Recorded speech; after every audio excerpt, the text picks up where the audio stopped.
you are 18 to 35 years old and feel the call to full-time ministry, I've got exciting news. Revival Today Bible Institute this fall, September 2022. If you feel the call of God into full-time ministry, a strong biblical foundation is essential. However, education alone is insufficient. Sound biblical training coupled with the power of the Holy Spirit is the vital dynamic duo.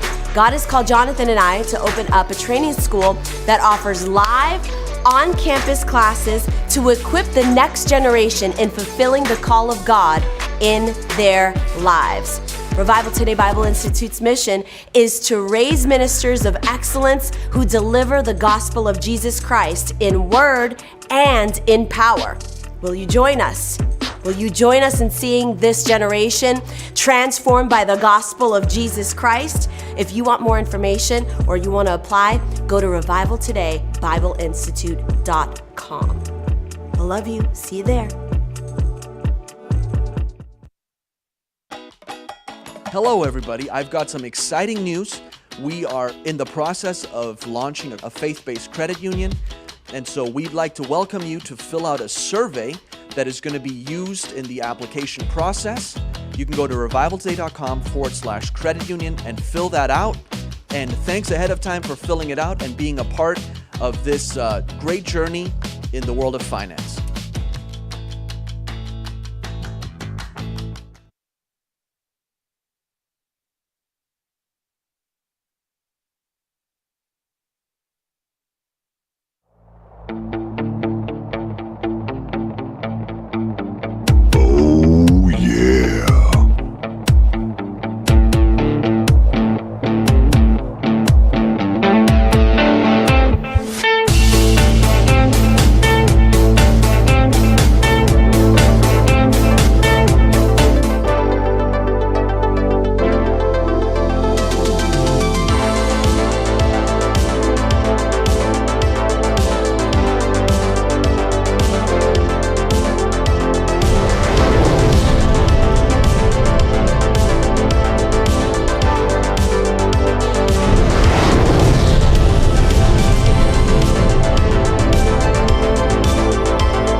How's everybody doing? Ninja in the house. How's it going? Let us know where you're watching from. Nancy, thanks for tuning in. Make sure you share the broadcast. Let us know where you're watching from. I always like to see where everybody's watching from. My brothers are in Indiana and they generally tune in. They just never comment, so they're probably there somewhere. Hello, brothers. Wayne. David, good morning. Cindy. Are we on the app? Okay. Cool. I think Wayne, if I'm not mistaken, I think Wayne is in Guatemala. That is true, yeah. Guatemala or somewhere in South America. Somewhere welcome. Down there. Thanks for tuning in from South America. Fed meeting today, 1:30, 2 p.m., somewhere around there. We'll find out what they're going to do with the rate increase, what's going to happen there. We had some data come out today on retail sales. I just saw that retail sales have slowed down a little bit. I wonder why. Christophorus from Indianapolis, good morning to you. Sonia from Myrtle Beach. Man, I'd like to be at the beach today. Guatemala, man, that's awesome. Thanks for tuning in. Yolanda from Texas. Thanks everybody for tuning in.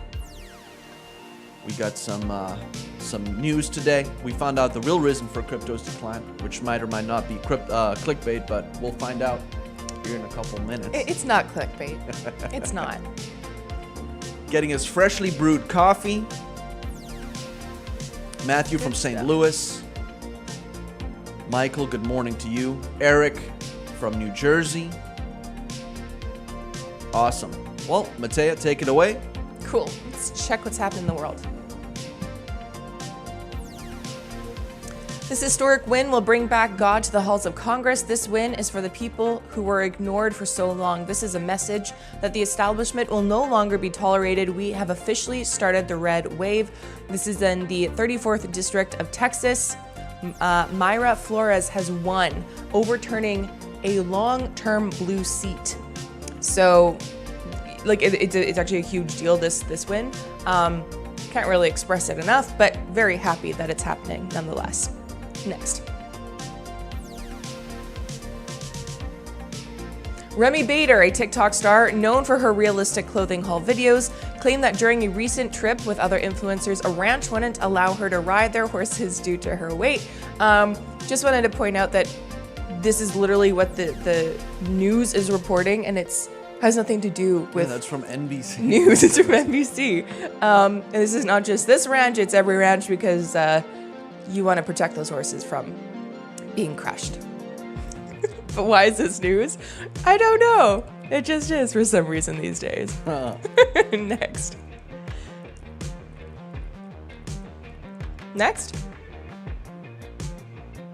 From Seth Dillon, I had COVID, but I wasn't vaccinated, therefore I am dead. From Steph Haberman, the anti-vax crowd's favorite talking point these days is, why are vaxxed and boosted people getting COVID multiple times? It's such a spectacular self-own. They're getting it multiple times because they're not dying the first time, my dudes. That means it's working. It's very sound logic right there.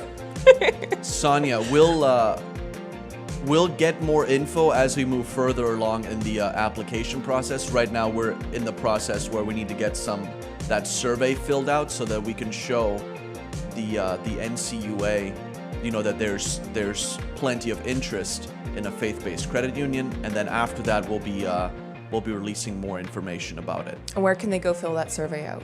revivaltoday.com/credit union. Nice. Next. Uvalde is trying to cover up records of police chief who led bungled response to the school shooter. Do we have this article? Nice. Exclusive. Uvalde covers up records on top cop Pete Arellano, who led the bungled police response to the school shooter as a city tries to wriggle out of divulging information requested by dailymail.com and others under Texas sunshine laws. Lawyers hired by the city of Uvalde, Texas, have written a letter to State Attorney General Ken Paxton, trying to wriggle out of divulging information to the public. In a letter penned Wednesday, law firm Denton Navarro, Rocha Bernal, and Zek said the city received 148 requests for information from May 25th through June 7th. The city claims it has no obligation to comply with any of the requests, citing 52 excuses that it claims makes the information accepted from disclosure. Among the information the city is trying to hide are records on this cop, the school district police chief who bungled the response to the mass shooting.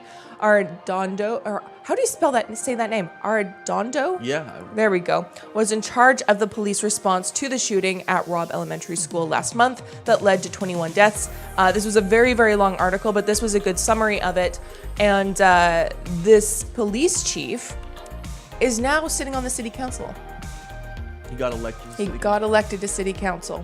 So I'm not surprised this is happening. I'm happy people are still pushing for answers. But the fact that this dude is now sitting on the council and the city deals with these issues, I'm not surprised this is the direction they're taking. Next. Lynn filled out the survey. Right on. Thanks, Lynn. Yeah, it's great. Millions of Australians will receive a pay raise of $40 a week after a landmark decision to boost the minimum wage. Workers will take home at least $21.38 an hour. The 5.2% leap is the largest wage increase workers have seen in 16 years. Do we have this article by chance? Nope, cool. But this was due to a special interest group pushing for the 5.2 increase. So it's across the board. Next.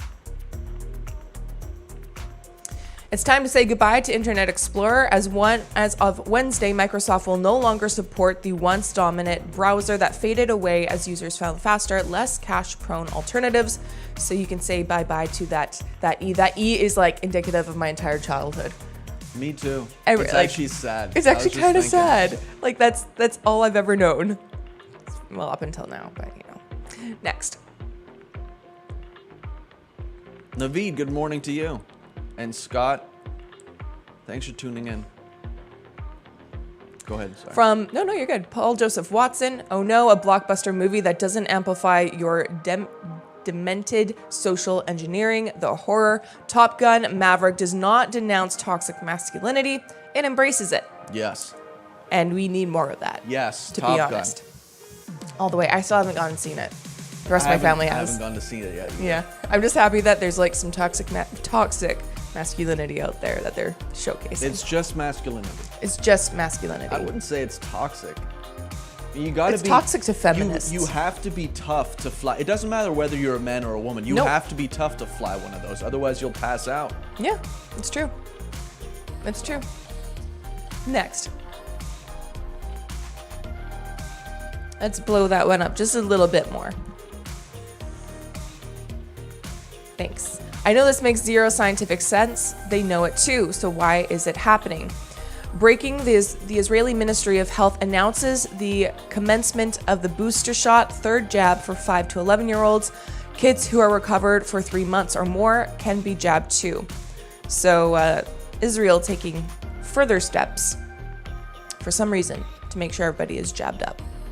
But they have removed all of their mandates for people traveling into the country. So there's that.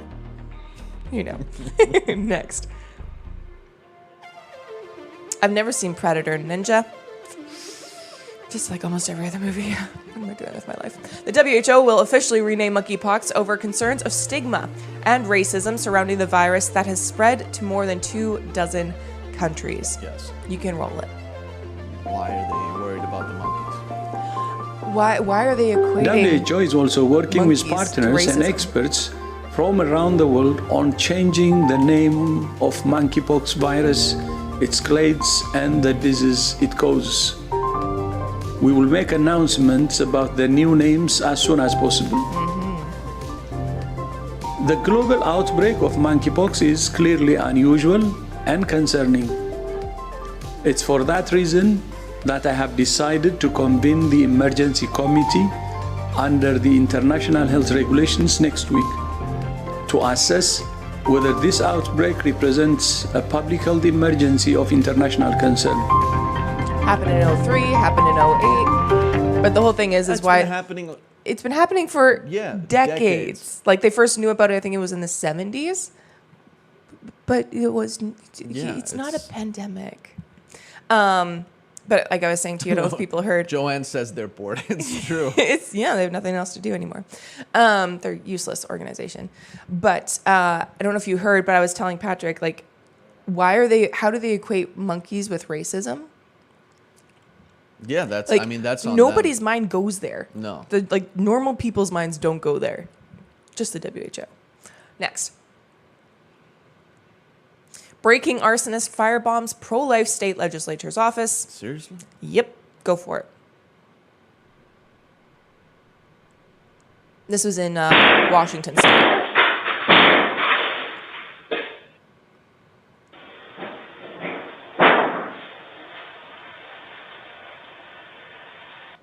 Yeah, so the violence continues. And today, Wednesday, we're expecting a decision to be made on Roe.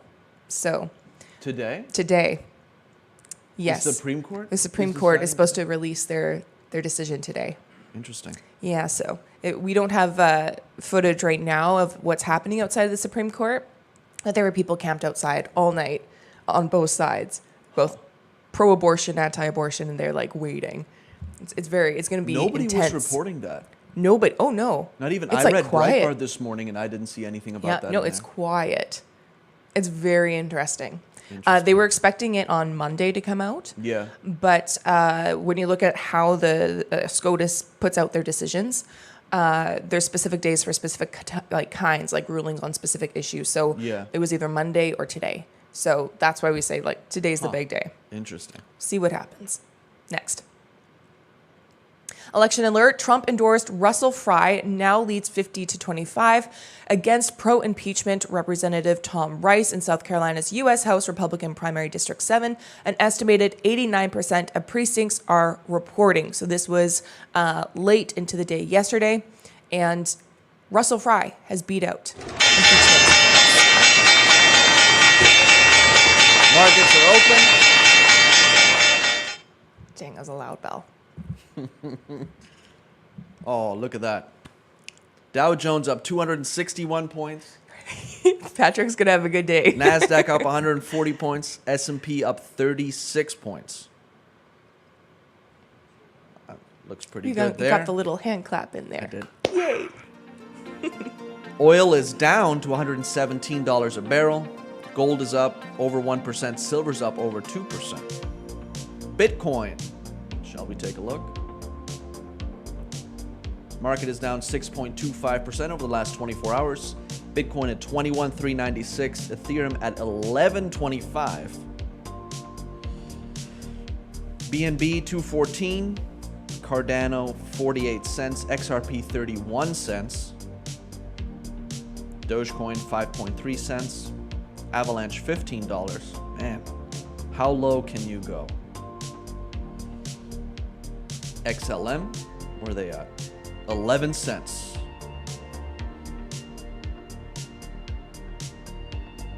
That's pretty good. NASDAQ up over 1%. The S&P is right at 1%, up 1%. And the Dow Jones is fighting to get there.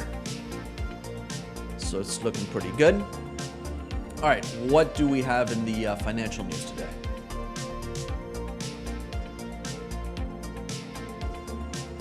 Natural gas plummets as Freeport delays facility restart following explosion.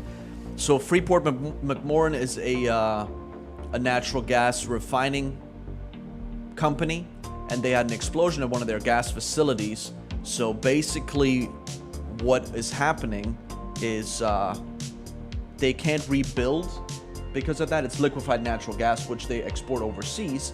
And so now there's 2% excess capacity in the United States of natural gas, which made natural gas go down, which is good news for U.S. consumers. But this, on the other hand, is bad news for European consumers. And you've already seen a little bit of a shift in narrative with the Pope basically not coming right out and saying it, but if you read between the lines, what he was doing is blaming NATO for the invasion of Russia into Ukraine. So I think that the narrative is going to shift here over the next couple of months so that the Europeans don't have to sanction Russian gas because they won't be able to get this facility up until the end of 22 is what the article says. Okay. So they won't be. So that's one place, one of the biggest liquefied natural gas refiners. They won't be able to send the gas to Europe. So where's Europe going to get their gas from? Yeah, everybody going to go cold in the winter. So there's a narrative. There's some other news organizations that I've listened to where there's already like a shift. It almost seems like they're becoming more neutral. These are like left-leaning news organizations. Yeah. They're becoming more neutral on the issue. Yeah, well, yeah, that's true. They were blaming Ukrainian soldier because Russia opened up some sort of like humanitarian corridor, and they're blaming Ukrainian soldiers for Russia closing it back up again because there was fighting going on. Yep. Which it was interesting to me. It's like, why are they blaming Ukraine? Because they would have like made up, just a couple months ago, it would have been all Russia's fault. And it's true. Like I've seen the Telegraph even put out stuff, and it's exactly along those lines. Because now they realize the mistake they made with the sanctions on Russian oil. If they sanction Russian gas as well, I don't think politically Europe is, all those parties in Europe are going to survive something like that. Yeah, no kidding. All right, continue.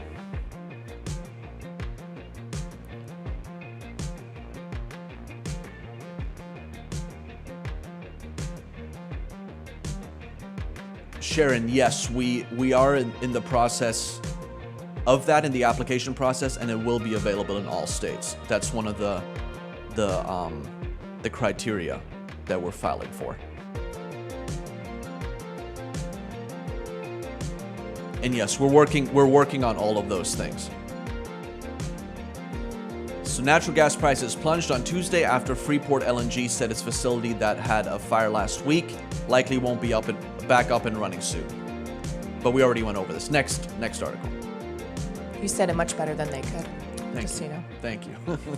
Italian bond yields dive and euro climbs as ECB announces emergency meeting on market conditions. So Europe is feeling the heat. I think the politicians there are really feeling the heat at this point. People are upset. And even though you don't see it in the mainstream news, generally, like from, reading German newspapers, there's an undercurrent of that going on. Like, it's not being said out loud, but the way they're saying things is like, do something. This is getting ridiculous. So the Europeans are also getting upset about the runaway inflation, which has a lot to do with sanctions on Russian oil, even though they won't say that. So the bond yields are diving. The ECB, European Central Bank, is announcing emergency meeting on market conditions. So they're going to take a look at that, see what they can do, because they said they weren't going to raise interest rates for 2 more months, I believe. Next. Better late than never. It's time for an interest rate shock from the Federal Reserve to fight inflation. This is from Cody Willard. It's an opinion piece. Meanwhile, investors can look ahead to better times as supply and demand imbalances work themselves out. Let's see it. If the Federal Reserve had taken the threat of inflation more seriously a year ago, which, shout out to all my check the marketers, which is what we were saying a year ago, we wouldn't have the societal shift in inflation expectations, which is compounding the vicious cycle that endless liquidity, higher energy prices, and supply chain crises started. Heck, the Fed might even have a fighting chance of getting in front of this inflation cycle if they'd listened to me a month ago when I wrote, remember how I've been saying this is a no BS market? Well, the Fed tried to BS everybody yesterday with their silly 50 basis point raise. Rates are still way below where they should be. If they're serious about fighting inflation, they needed to shock the system yesterday with a 75 basis point raise and a promise of another 75 basis points. I don't know if I read that article on here or if I just read it myself, but I remember that. I see that even Jim Cramer concurs. Oh, man. Oh, well, crap. Looks like there won't be a rate raise today. Darn it. And he's right. Oh, how can you say he's right? Dang it. That it would take a full 100 basis points to get the market's attention. A month ago, a 75 basis point increase or even a 50 basis point intra-meeting increase from Powell and the Fed probably would have done the job. The cycle of inflation will end as the broader economic cycles play themselves out. But what can solve inflation now? Higher rates are doing part of the job, and a recession that probably started in the last 2 months is also going to help crimp some demand, which will probably help abate a little bit of the inflation dynamics. So we'll see what happens there. Continue.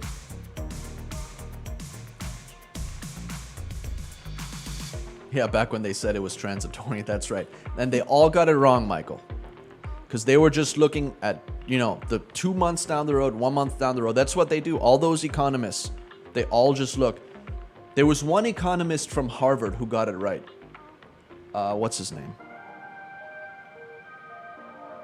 And everybody was like making fun of him. They're like, no, that's not what the model says. Yeah, that's not what the models say. All that stuff. It's all transitory. Okay. We can go to the next article. Kramer is the voice of reason.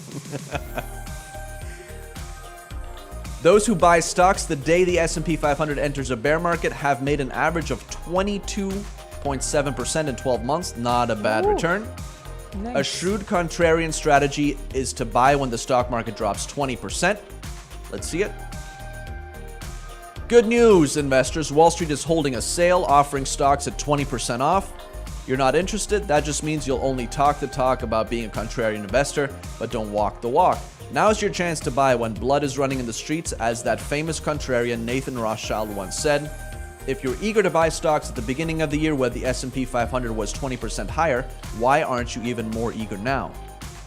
Because psychologically, everybody has been beaten by the stock Pulverized. market. Exactly. And when you see only red in your portfolio, you're like, I don't want to invest. Yeah. That's why. But psychologically, you have to get over that and invest when stocks are cheap. So make sure you take a look at your list of stocks that you've written down that you would like to invest in. Take a look at that list and see if there's anything right now that is cheap. Like I said yesterday, you can take, if you're investing $100, if you're investing $1,000 in that stock, you take 50% of it, invest it today. If the market goes back, if down some more, then you take the other 50 and you invest it then. If it goes up, then, at some point over the next 2 months, just put the other 50% in, or if you want to invest in something else, invest in something else. That's a strategy that I do sometimes, especially if the stock market is kind of shaky. Next. Oh, what was that chart? Buying when the market drops 20%. The S&P's annualized return, total return since World War II, average is around, what's that, 12.5%, 13%? Next 10 years. Oh, look at that. That would be an average of 11.5% returns versus 9.75. So that's not too bad. Buying when the market drops 20, but what if it drops 50? So you can always say, but what if, and then if the market goes back up, then you've already missed out. So I'm not telling you get in.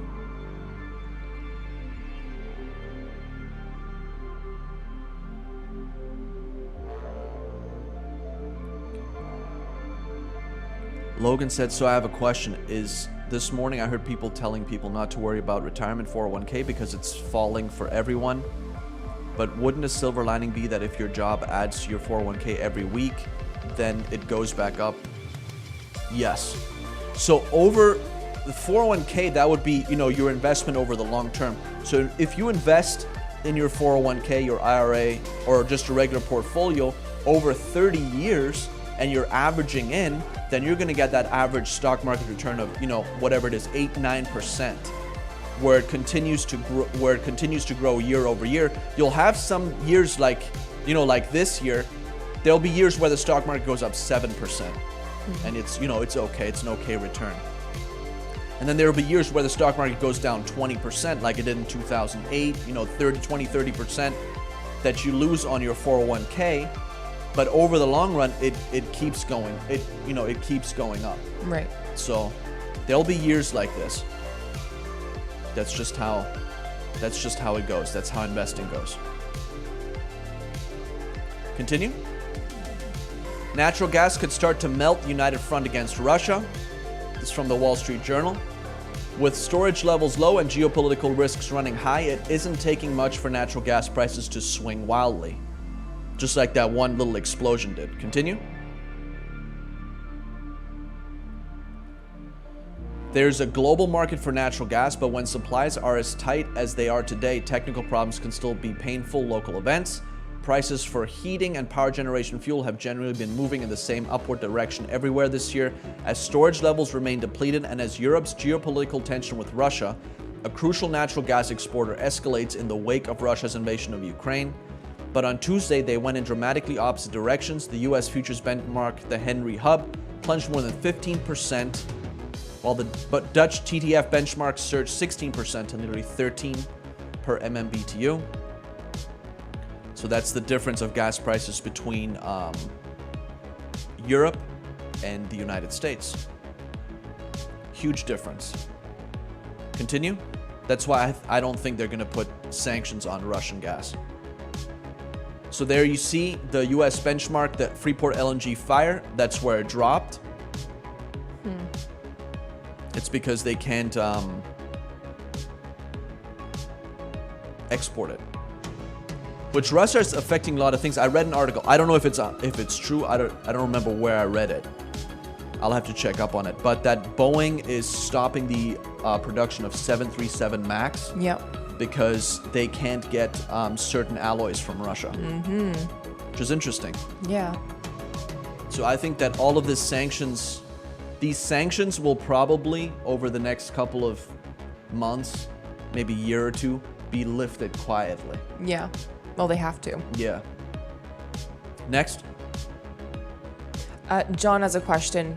He's wondering if we're entering a housing bubble. If yes, where might people want to invest?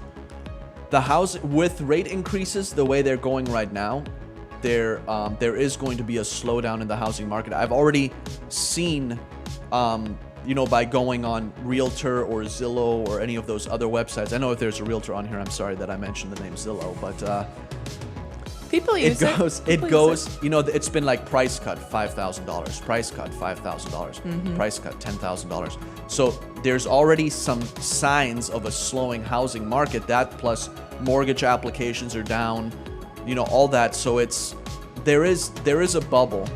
I was listening to a guy. He was talking about the housing market in Las Vegas, where there were houses back in 2008 that were selling for $200,000, $300,000. Then after the crash in 2008, they went down to between, $30,000, $40,000, $60,000, and now they're back up to $350,000. So there is definitely a bubble. Prices are going to come down. There's already, some equity being hit in some areas of the United States. I don't think it's going to be a crash like 2008, but I think that there's going to be less of a demand with mortgage rates the way they are, and then there's going to be a slowdown in the prices, so prices might stabilize a little bit instead of going up as rapidly as they have. Same thing is happening in Canada. A couple of realtor friends, they're all saying the exact same thing. Zach said, as a realtor, yes, the market is slowing a lot. Oh, there you go. So yeah, the market is slowing. Where might people want to invest? It's a good question right now.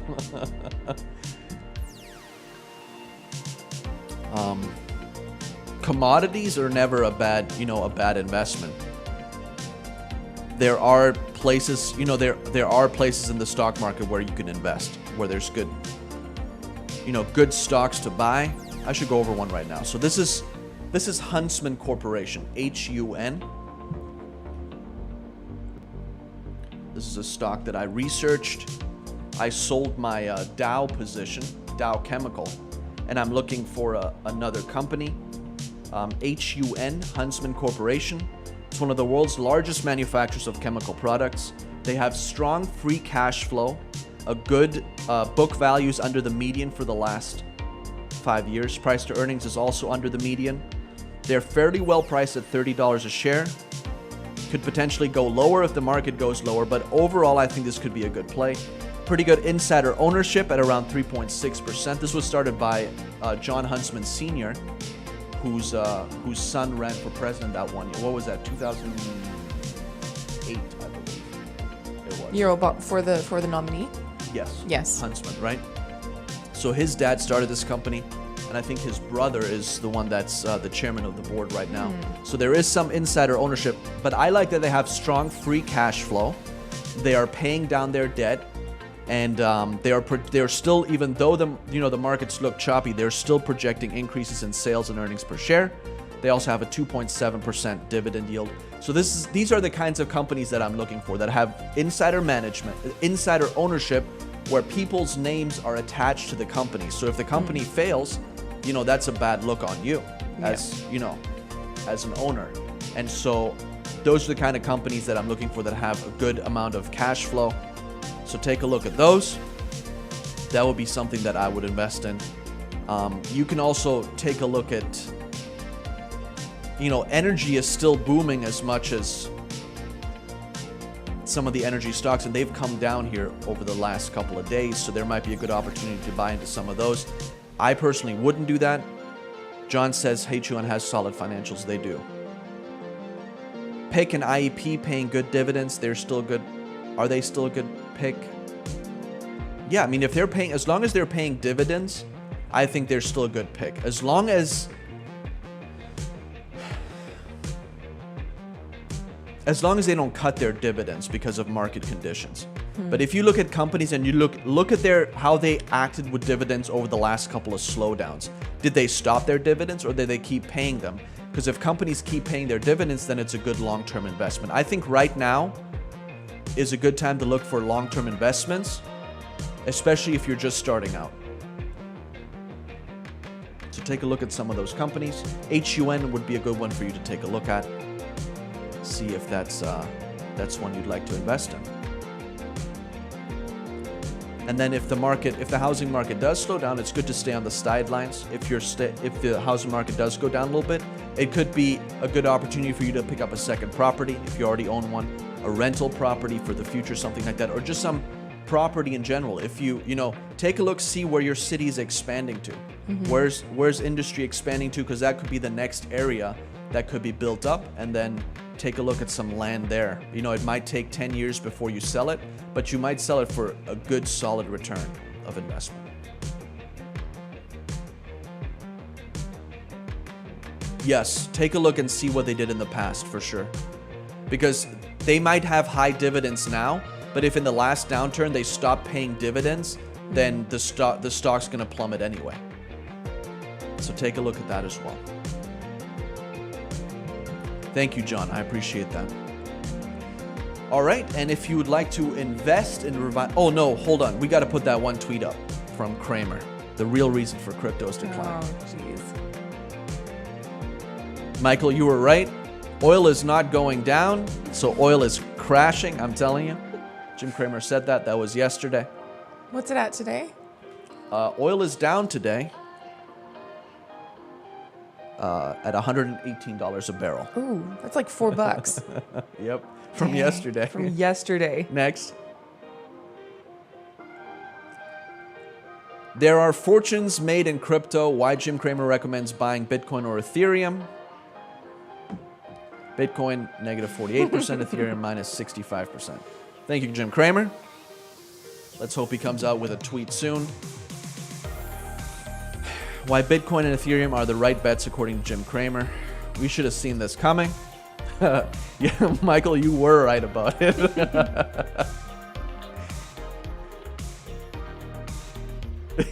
He is terrible without trying. I actually feel bad for him sometimes because people will tweet at him. If he tweets out, people like under his tweets, if you take a look at it, just like, do the opposite, do the opposite. I'm like, man, this guy, I hope he doesn't manage his own Twitter, because that would be pretty rough sometimes. Or he's the kind of guy who just digs in and is like, Yeah. I'm doing the right thing. Exactly. I'm the expert. All right, if you'd like to invest in Revival today, we'll give you an opportunity to do that now. Put up the ways to give. Hashtag donate on Facebook. Text RT to 50155. Cash App, $RT Give, Venmo at RT Give, revivaltoday.com/PayPal.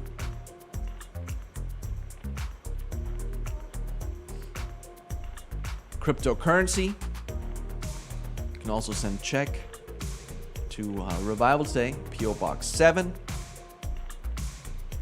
Prosperity, Pennsylvania, 15329. And then the offer is the book on economics that I sent yesterday, Economics in One Lesson by Henry Hazlitt, which is it's a very good way to understanding economics, which everybody should have a basic understanding of economics, because a lot of times then if politicians come up with these great one-liners, you'll be able to see right through it. Or if so-called economists say one thing, you know for sure that they're only looking at the short term and not the long term. So we'll send that out to you as a way of saying thank you for investing in Revival Today and standing with us.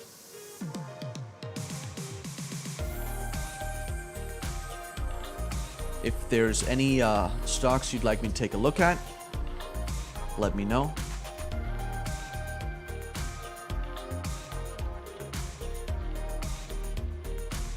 Yeah, Kramer is bringing good news about oil in his own unique way. That's right. All right, well, thanks, everybody. Thanks for tuning in. Go out there and make some money today. The Dow Jones is now up 352 points. NASDAQ up 175, and the S&P up 50. Not bad. So that's good news today. We'll see you all tomorrow. Go out there and make some money today. Have a great rest of your day.